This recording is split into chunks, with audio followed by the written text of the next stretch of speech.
I'd like to say a few words about hope. Hope is something that maybe you've heard Buddhist teachers, in particular, I'm thinking of Thich Nhat Hanh, talk about hope as something that can have pitfalls. And yet I do think that there's, we're turning toward hope because it's been a really rough year, no doubt, with the pandemic, with just racism, the murder of Black bodies, violence against Black bodies, and so much just corruption that we see, especially, in the United States elections, and in the insecurity of a democracy under threat. And the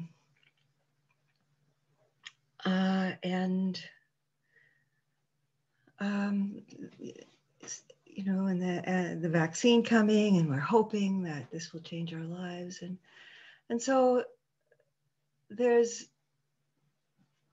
been a lot of struggle, a lot of difficult times that we've been faced with.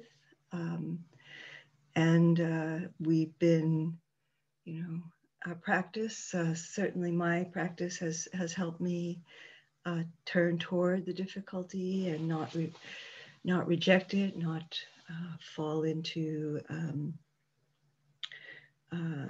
afflictive states. And at the same time, it's been challenging, without a doubt.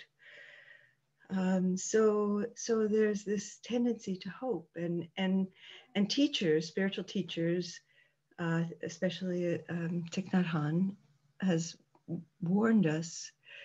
Hope can have its pitfalls, because what happens when we hope, when we get into hope as something that's, it's going to, the hope that somehow will be lifted out of the circumstances that we're in, it can lead us to disconnect from the present moment. It can lead us to lose patience with and not accept that the future that we hope for is still unfolding in the present moment. The future that we hope for, in which we will be able to gather with people that, with our communities, with our families, with our friends, that future is unfolding from this moment. And so we need to stay rooted in this moment. And so it's an interesting question. What is hope, or when is hope wholesome? When can hope be something that keeps us energized and lifts up our hearts, and at the same time doesn't cause us to reject or disconnect from the present moment? And I think that what I understand for myself in this, as I kind of reflect on this question of what is a hope which is wholesome, what is a hope which is grounded in practice, is that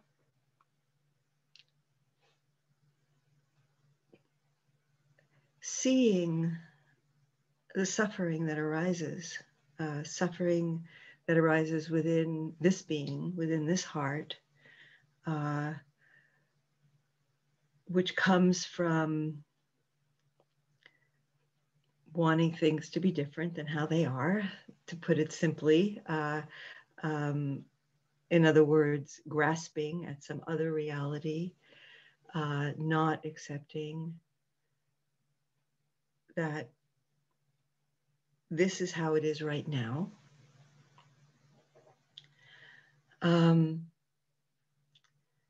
So a hope which is grounded in acknowledging that things are as they are, and that I have the capacity to respond to things are to how things are. First of all, most importantly, within myself. So when I find myself blaming, when I find myself rejecting, when I find myself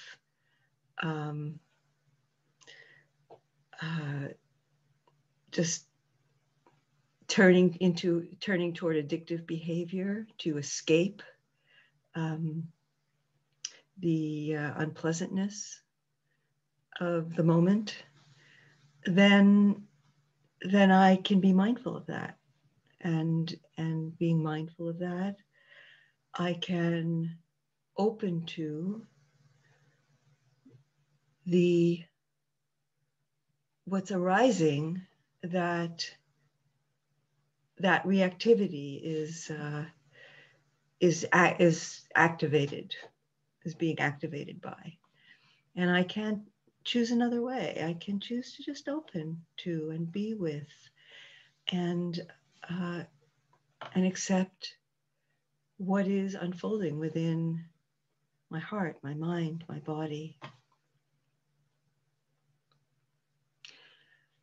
And of course, as I do that, the nature of experience reveals itself, which is that it's changing and unfolding. And so inevitably, gradually, or more quickly, or eventually, it becomes something else. And that quality of open-heartedness, acceptance, which is part of our mindfulness practice, part of our meditation practice, meditation in action, meditation in life, is brings us to a place of more spaciousness. It's not that we are rejecting the feeling, whatever it is, the emotion, the reactivity, but we're giving it more space. We're giving it a bigger space, where we're bringing perspective. Perspective is really important when we open up to be with things as they are. We are recognizing that we're not alone, that we're part of a greater life, a larger humanity, a system, a web of life, which is greater than this particular situation that we find ourselves in. So bringing a larger view. And perhaps just bringing for me anyway, I find that when I stop contracting and having a narrow kind of focus on what's painful or what I don't like or what I don't want, and I open up it brings me to just an appreciation and a wonder of what it means to be alive, what it means to be conscious, what it means to know, to be aware. Brings me into the mystery of and the sacredness of that capacity to just to know my experience.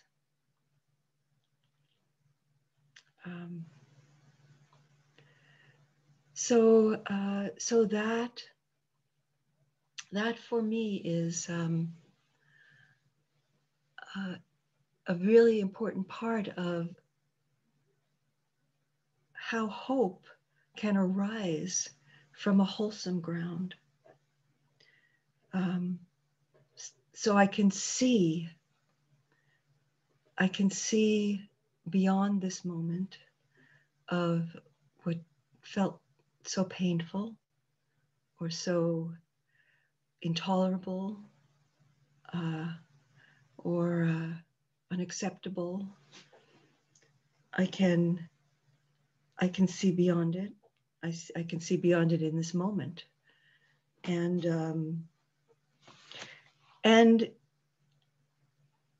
what's really growing in me more and more deeply in this practice is to see how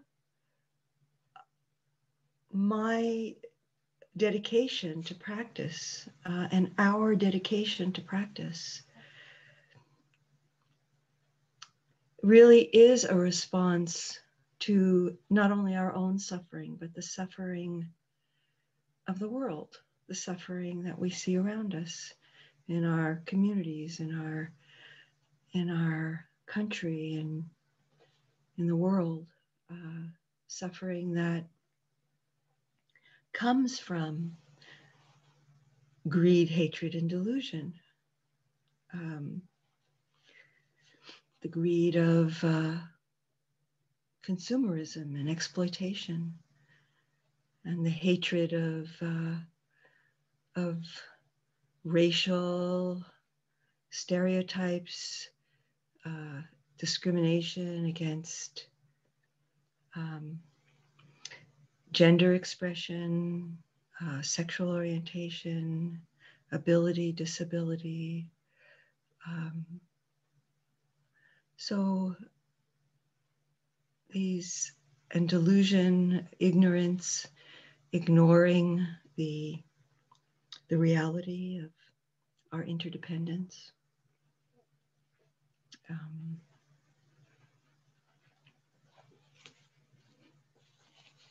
So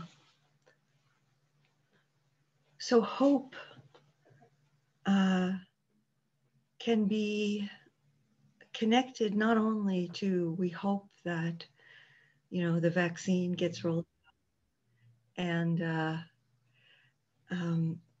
and we can get together again in communities and meet, as in our families and whatever we're longing to do, but hope can be connected to also a larger vision, and hope can be connected to a commitment to practice for the benefit of all. That our practice may our practice, may my practice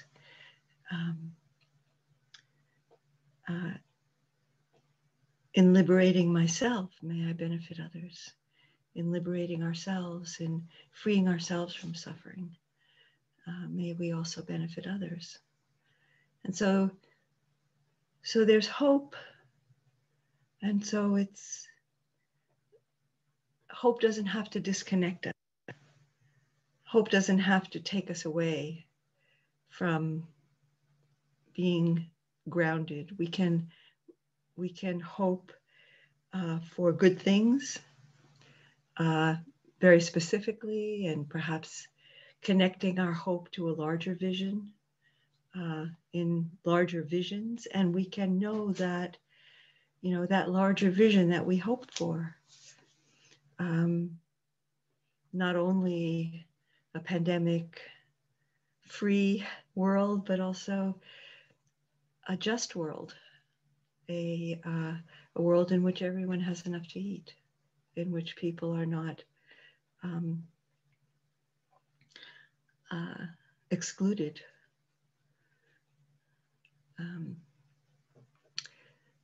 And so that world can be grounded in an awareness that I can begin with me, and that as I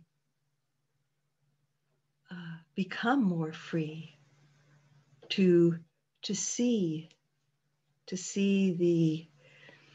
the Buddha in each being, to see to open my heart, to not act according to old conditionings, but to act in ways that are more loving, more compassionate, more joyful, more appreciative of the good fortune and supportive of the good fortune of others, and wishing that good fortune for all beings.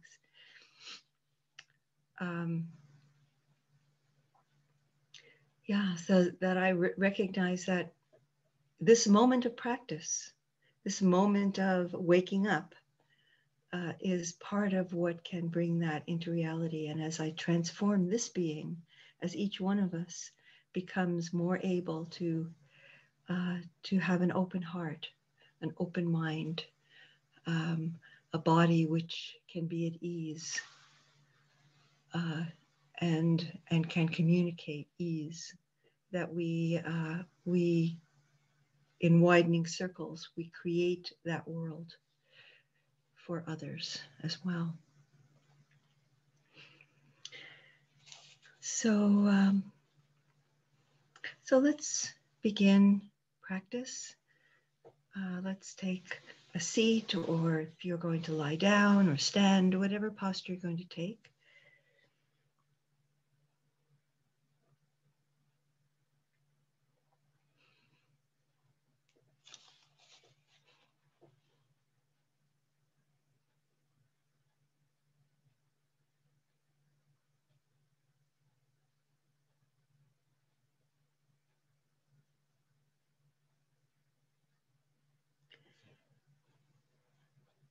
So as we begin our formal practice, we can bring our attention to the body.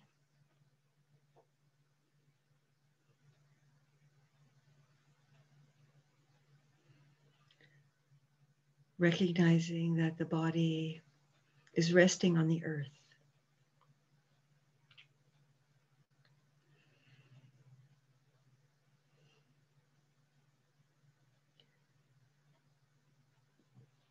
And in that very simple and direct way, we can appreciate the support that we have.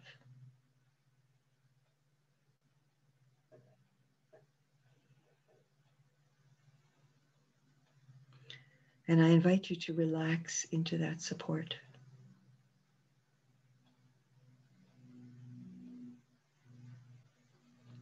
To trust the earth to support you.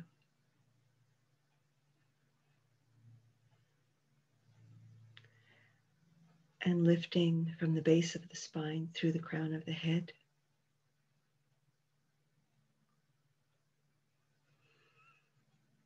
Feeling the spine energized and alive.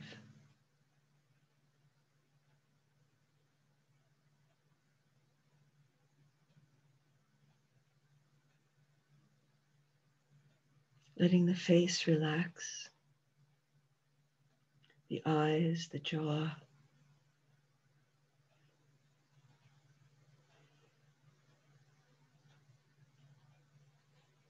Letting the eyes be closed or just slightly open and downward.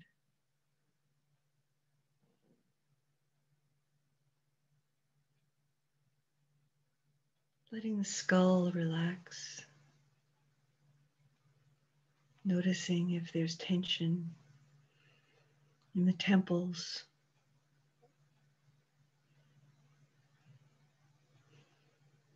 And just giving space for that to be as it is. However, the skull, the face feels, giving space for it to be as it is in awareness. And the throat.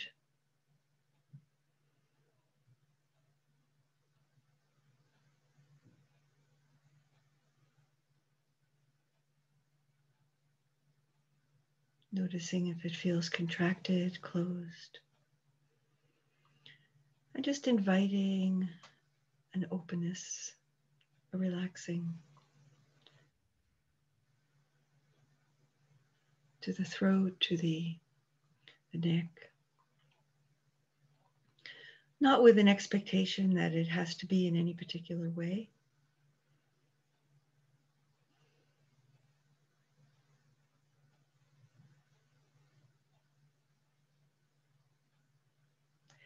But as we bring attention to the places that feel tight and contracted in the body, we may recognize that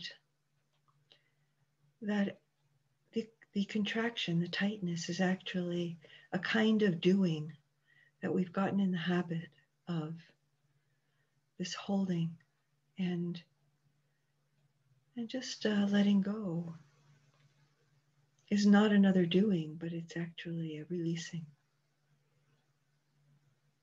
It's a stopping.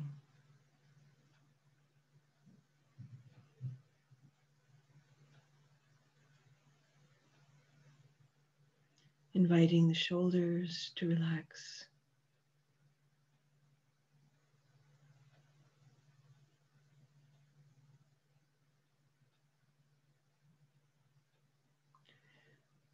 And bringing the attention into the core of the body.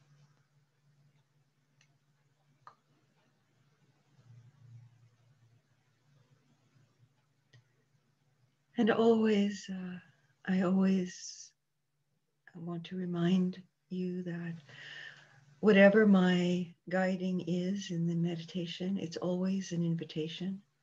So if for any reason there's a resistance for you to bring attention deep into the body, then you can stay on the surface. You can just feel your hands, your feet.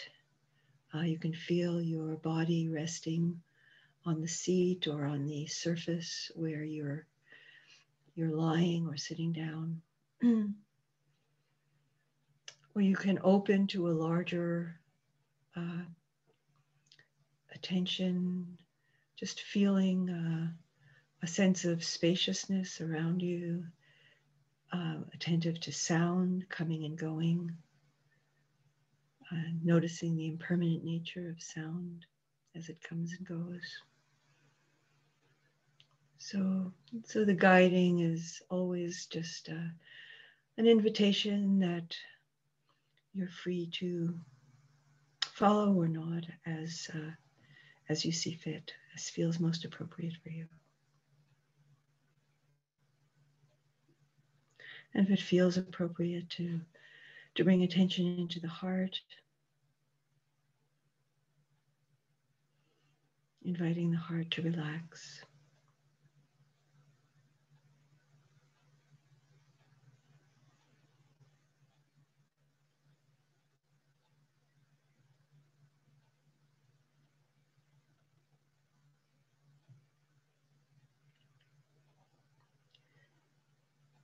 And as we soften and relax the heart,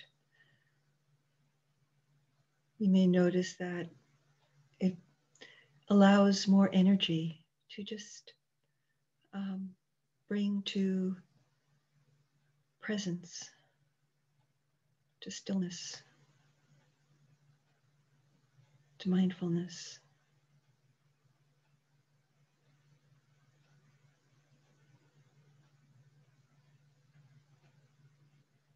And bringing attention to the navel area, to the solar plexus on the way down to the navel. Again, allowing relaxation, openness.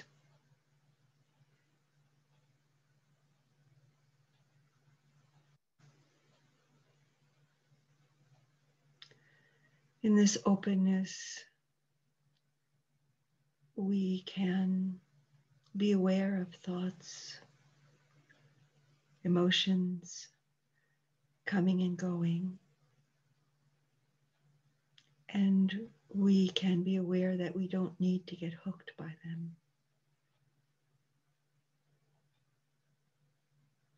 They can arise and pass away in the spaciousness of this simple knowing presence.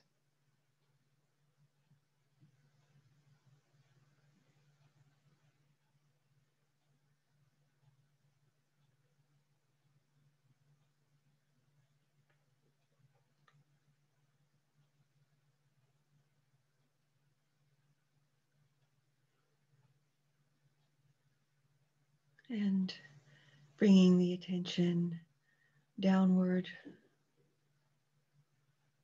to the secret chakra, which is just about a hand's width below the navel.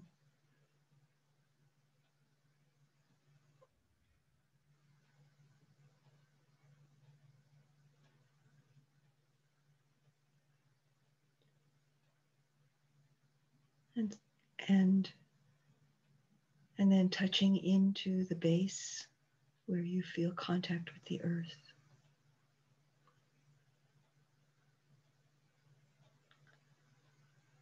And so I invite you to just explore a sense of the aliveness of that core from the base through the crown of the head.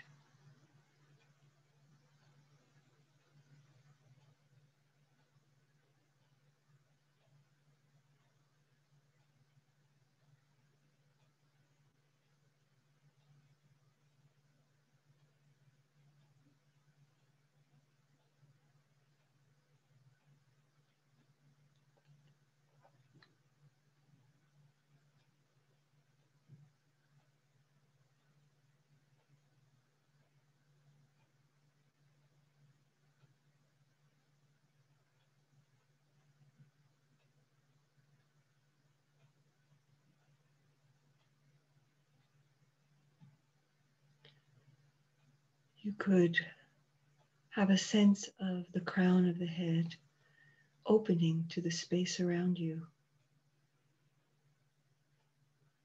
so that the body connects earth and the openness of space.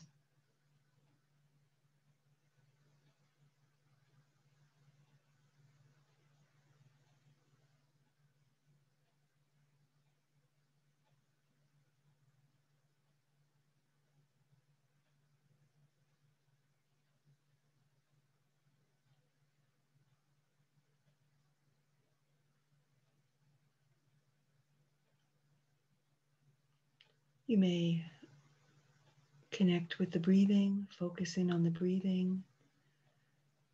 It might be in the background. It might support your attention.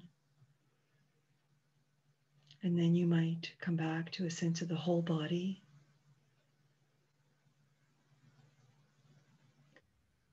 To the core of the body, alive, luminous.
So as we conclude our sitting practice, I invite you to bring to mind